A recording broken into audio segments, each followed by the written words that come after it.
আসসালামু আলাইকুম। ছোট্ট বন্ধুরা, তোমরা যারা একেবারে নতুন ছবি আঁকা শিখছো, আজকের ভিডিওটি তোমাদের জন্য। আজকে আমি দেখাবো কিভাবে অল্প সময়ের মধ্যে সুন্দর একটি প্রাকৃতিক দৃশ্য আঁকা যায়। আমি দৃশ্যটি তিনটি অংশে ভাগ করে আঁকব। উপরের অংশে আঁকব আকাশ, মাঝখানের অংশে নদী এবং সামনের অংশে মাটি। তোমরা দেখতে পাচ্ছ ইতোমধ্যে আমি একটি ঘর, গাছ এবং একটি রাস্তা এঁকে ফেলেছি এবং নদীর সামনে দুটি ঝোপও এঁকেছি। ঘরের সামনে একটি ফুল গাছ এবং নদীর ওপারে দূরের দৃশ্য, বড় করে একটি সূর্য এবং মেঘও এঁকে নিলাম। আঁকা শেষ, এবার রং করার পালা।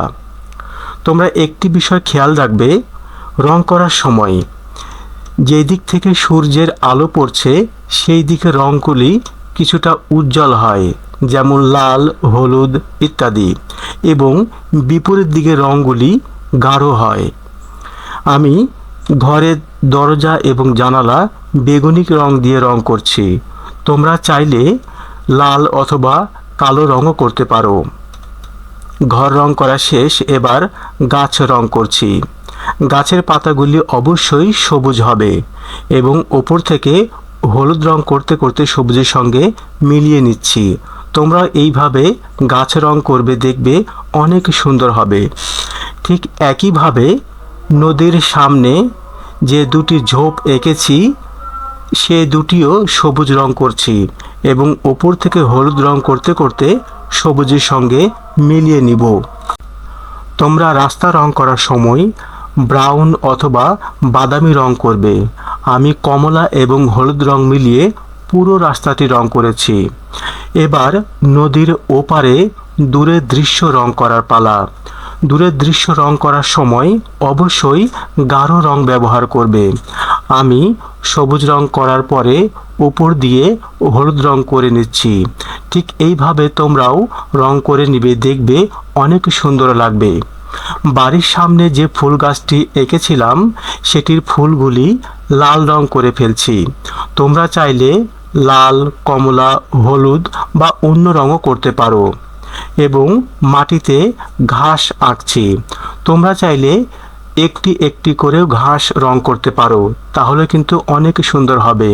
আমি যেহেতু অল্প সময়ের মধ্যে দৃশ্যটি আঁকছি সেহেতু একটি একটি করে ঘাস আঁকছি না, আমি এক ধার থেকে সবুজ রঙগুলি করে ফেলছি এবং তারপরে হলুদ রং করতে করতে সবুজের সঙ্গে মিলিয়ে নিচ্ছি।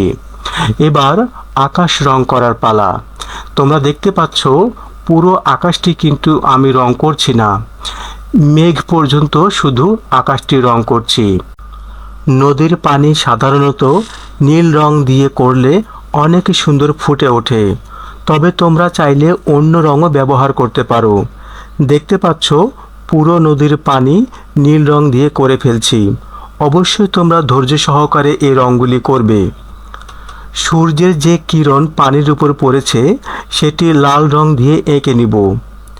ওয়েল প্যাস্টেল কালার দিয়ে দ্রুত রং করলে রঙগুলি একটু ছড়িয়ে পড়ে। এই ছড়িয়ে পড়া রঙগুলি স্পষ্ট করার জন্য কালো কালার পেন্সিল দিয়ে লাইনগুলি ভালো করে এঁকে নিব, তাহলে দেখবে ছবিটি অনেক সুন্দর হবে। দেখতেই পাচ্ছ অল্প সময়ের মধ্যে কত সুন্দর প্রাকৃতিক দৃশ্য হয়ে গেল। এই রকম নতুন নতুন ভিডিও পেতে চাইলে অবশ্যই চ্যানেলটি সাবস্ক্রাইব, লাইক এবং শেয়ার করবে।